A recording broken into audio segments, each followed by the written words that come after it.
विनाशासाठी तत्पर झाला. ज्यावेळी हिरण्यकश्यपूचा उदर या नरसिंहानं फाडला, त्याच वेळी हिरण्यकश्यपूच्या उदरी असताना ते कालकोट विष, याच विषाला आपण जागृती देतात.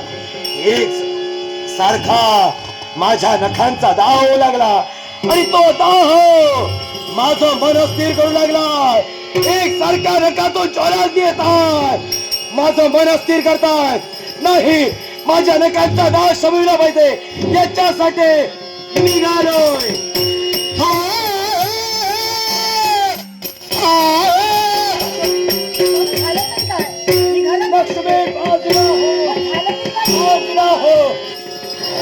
एक सारखा माझ्या नखांचा दाह होतोय आणि तो शमविण्यासाठी मला वैकुंठाचा त्याग केला पाहिजे.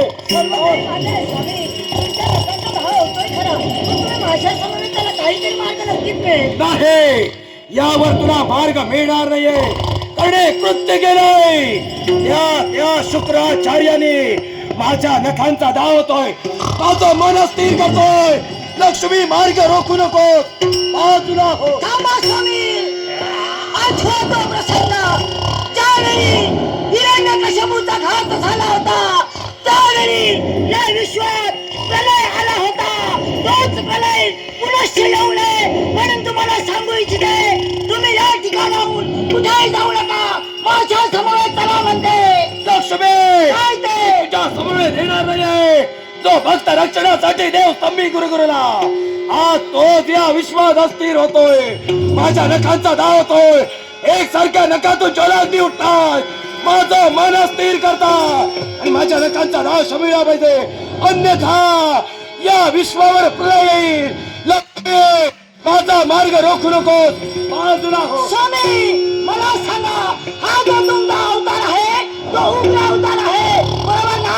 मग याच अवतारात तुमचा राग तुम्हाला अनावर होत नाही. आणि मी जर का तुम्हाला जाऊ दिलं तर माझ्या भक्तांचा काय? जो विश्वास प्रलय आला होता तो पुनश्च जर आला तर माझे सारे भक्त संकटात पडतील. आणि तोच प्रलय निर्माण होऊ नये म्हणून सांगतोय. हा. नको तो वितंडवाद निर्माण करू नको. माझा क्रोध मला अनावर होऊ देऊ नको. या विश्वाच्या ठाई सर्वाधिक उग्र रूप, सगळ्याधिक उग्र अवतार म्हणजे हा नरसिंह होय. नरसिंहाच्या फक्त डरकाईनं हे सारं विश्व कसं सारखा डरका आवडतोय. लक्ष्मी, माझ्या नखांचा दाह शमण्यासाठी मला मृत्यूलोकी जायचंय. माझा मार्ग भाग. स्वामी, काम, क्रोध, मोह, माया, लोभ, मद आणि मत्सर यातील तुमचा क्रोध अनावर होत चाललाय, वाढला जातोय. तुम्हाला कुठेही जाऊ देणार नाही, ही लक्ष्मी तुम्हाला सांगू इच्छिते. लक्ष्मी, अजूनही सावंतांच्या बोधाने सांगतोय, वितंडवाद निर्माण करू नकोस. माझ्या नखांचा दाह होतोय, बाजूला हो. मला वैकुंठाचा त्याग करू दे. नाही होणार. तुम्ही जर माझं सामोरं ऐकत नसाल तर पतीला मारून ही लक्ष्मी तुमच्या समोर उभी आहे म्हणते. मग लक्ष्मी, माझी धर्मपत्नी आहे. पत्नीला स्वतःच्या पुरुषाचा मार्ग आखायचा असतो, तो रोखायचा नसतो.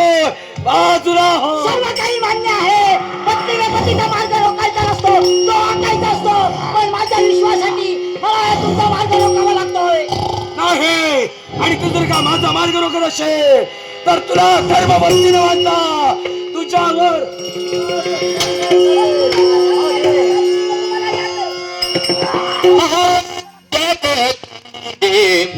जगदंबिके माय भवानी भगवती जय जय दुर्गे जगदंबिके माय भवानी भगवती सोरा जय भवन कुल सोबिनी सोरा सुजय भवन कुल सोबिनी अखंड नाम सुख शांती